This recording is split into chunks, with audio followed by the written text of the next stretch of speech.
নারকেল জীবনে প্রথমবার ছাড়াচ্ছি তো, তাই জানি না যে ছাড়ানোর অভিজ্ঞতাটা কি।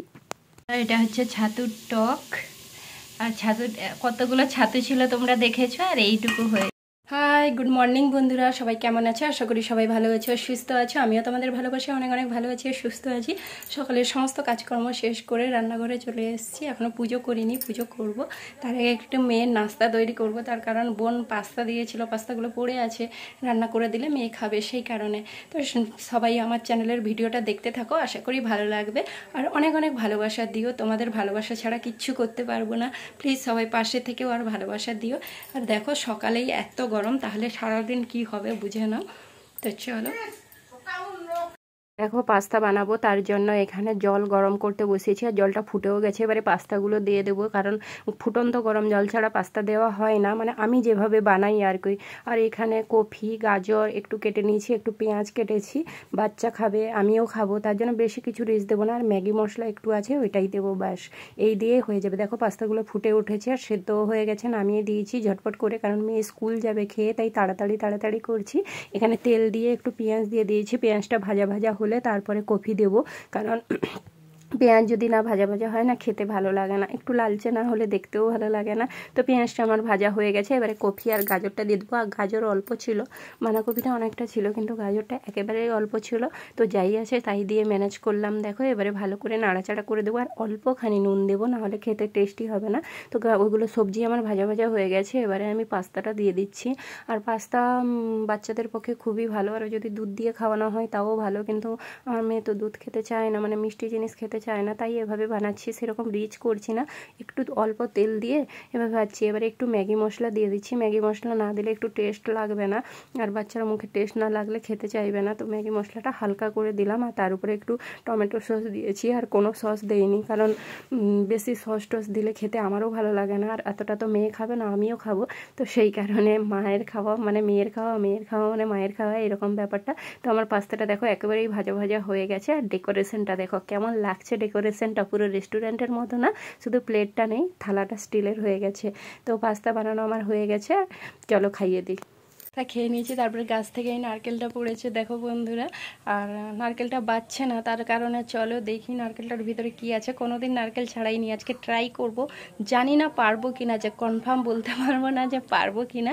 তো চলো, এখনও রান্না দেরি আছে, সবে 8:30 বাজে, এখন থেকে রান্না বসাবো না, একটা তরকারি করব, সেই কারণে, কারণ মাছের টক আছে একটুখানি, আর পটল আলুর তরকারি, আর আলু উচ্ছে ভাতে দেবো। তো শর্টকাট তরকারি, গরম পড়েছে, বেশি ভালোও লাগে না, আর শরীরটাও চোখ দেখে বুঝতে পারছো অতটাও ভালো নেই। তো চলো এটা ছাড়িয়ে দেখি কিভাবে হয়েছে নাকি হয়নি, কিছু নারকেল টারকেল হয়েছে নাকি শুধু মন সান্ত্বনা দিয়া, দেখি চলো। দেখো নারকেল ছাড়াতে বসতি, পাস্তা খেয়ে এত খেয়ে দিয়ে শক্তি নিয়ে বসলাম, তাও নারকেলটা মানে এত শক্ত আর পুরো শুকনো হয়ে গেছে। গাছের নারকেল পড়েছিল, বাজছে না দেখে ছাড়াতে বসি, আর তখনই বাবা ফোন করেছে, তাই বাবার সঙ্গে কথা বলছি ফোনে, আর নারকেল ছাড়াচ্ছি, আর মনে হয় কাতানটাইও ধার নেই, সেই কারণে। আর আমি কোনোদিন নারকেল ছাড়াইনি, এই প্রথম ছাড়াচ্ছি, তাই চেষ্টা করছি। মানুষ চেষ্টা করলে সব কিছুই করতে পারে, একদিন আমি যদি চেষ্টা করি অনেক শিখরে উঠতে পারবো, আর আমি যদি না চাই আমি আবার মাটির সঙ্গে তলিয়ে যাব, তাই তো বন্ধুরা। তো তোমাদের সঙ্গে কথা বলতে বলতে কিছুটা ছাড়িয়েছি, এবারে ভালো করে এরকম করে করছি।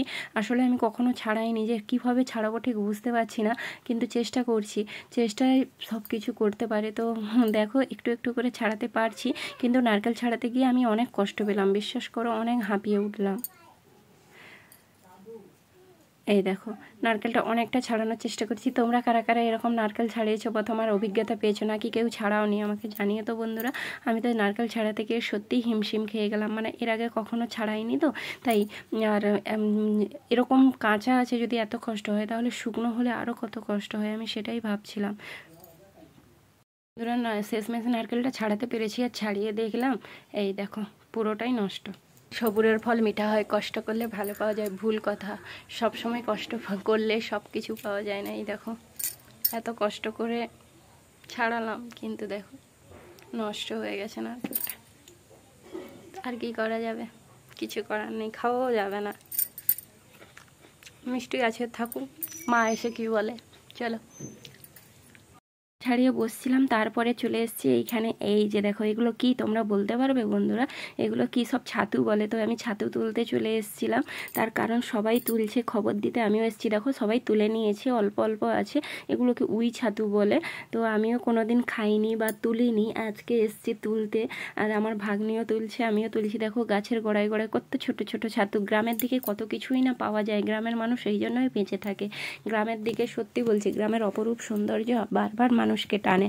এই দেখো বাড়ি এসে ছাতু সব পরিষ্কার করে বেছে নিয়েছি। আর এগুলো কচি কচি ছাতু, মানে ছোট্ট ছোট্ট ছাতু। এগুলো ছাতুর টক বানাবো, তার জন্য প্রথমে পেঁয়াজ তেল দিয়ে ছাতুটাকে ভেজে নেব, কারণ না ভাজলে তো আর খাওয়া যাবে না। তো প্রথমে ভাজতে হবে। ছাতুর টক খেতে আমাদের ঘরে সবাই পছন্দ করে, পেঁয়াজ দিয়ে ভাজাও খেতে ভালো লাগে। খড় ছাতু হোক আর মাশরুম হোক, যাই হোক না কেন, আমাদের ঘরে টক খেতে সবাই পছন্দ করে, আমারও ভীষণ ভালো লাগে। সেই কারণে প্রথমে এই যে দেখো ভাজা ভাজা করে অল্প হলুদ আর সর্ষে বাটা দিয়ে দিয়েছি। এবারে একবারে গাঢ় গাঢ় করে টকটা করতে হবে। প্রথমে হালকা জল দিয়ে ভাজছি, তারপরে এই যে সর্ষে বাটাটা আমসি দিয়ে মাখিয়ে নিয়েছি, এবারে দিয়ে দেবো। আর সর্ষে বাটা দিয়ে টক করলে তো এমনিই খেতে ভালো লাগে। দেখো আমার লাল লাল করে পুরো ছাতুটা ভাজা হয়ে গেছে। কীরকম, এই দেখো পুরো লাল হয়ে গেছে। কতগুলো ছাতু ছিল বলো তো বন্ধুরা, কতটুকু হয়ে গেছে দেখো। ছাতু মানে এরকম এক কড়া দিলে এক বাটি হবে, এরকম ব্যাপারটা। আর ছাতু ভীষণ ভালো লাগে, দেখবে ছাতুটা সবাই খেতে পছন্দ করে। তো এই যে দেখো আমি সর্ষে বাটা দিয়ে দিলাম এভাবে, আর ভালো করে এটাকে মাখো মাখো, মানে একবারে শুকনো শুকনো করে টক করতে হবে। যদি তোমরা ভাবো যে ঝোল ঝোল করে টক করবে, তাহলে কিন্তু ছাতুর টক খেতে একটুও ভালো লাগবে না। এবারে আমি হালকা জল দিয়ে দিয়েছি, একটু ঢাকিয়ে দেবো। দেখো আমার ছাতুটা পুরো কমপ্লিট হয়ে গেছে রান্না করা। কারা কারা এরকম ছাতুর টক খেয়েছো আমাকে কিন্তু অবশ্যই কমেন্টের মাধ্যমে জানিও, আমার তো ভীষণ ভালো লাগে। এটা হচ্ছে ছাতুর টক। আর ছাতু কতগুলো ছাতু ছিল তোমরা দেখেছো, আর এইটুকু হয়েছে দেখো, দেখেছো কেমন লাগছে দেখতে বলো। আর খেতেও খুব টেস্টি হয় ছাতুর টক। তো আজকের ভিডিওটা আশা করি এই পর্যন্তই থাকলো। পরে নতুন আবার কোনো ভিডিও নিয়ে তোমাদের সামনে হাজির হব। আজকে সবাই ভালো থেকো, সুস্থ থেকো, আর আমাকে অনেক অনেক ভালোবাসা দিও। তো চলো, পড়েছো বন্ধুরা, দেখেই বুঝতে পারছো। আর কিছু করার নেই, রান্না কমপ্লিট। এখানে শুধু আলু পটলের ঝোলটা হবে, দিলে রান্না কমপ্লিট। শুভ দুপুর সবাইকে, সবাই ভালো থেকো, সুস্থ থেকো। আজকের ভিডিওটা এই পর্যন্ত, সবাই অনেক অনেক ভালোবাসা দিও। দেখা হবে অন্য কোনো নতুন ভিডিওতে। So tata.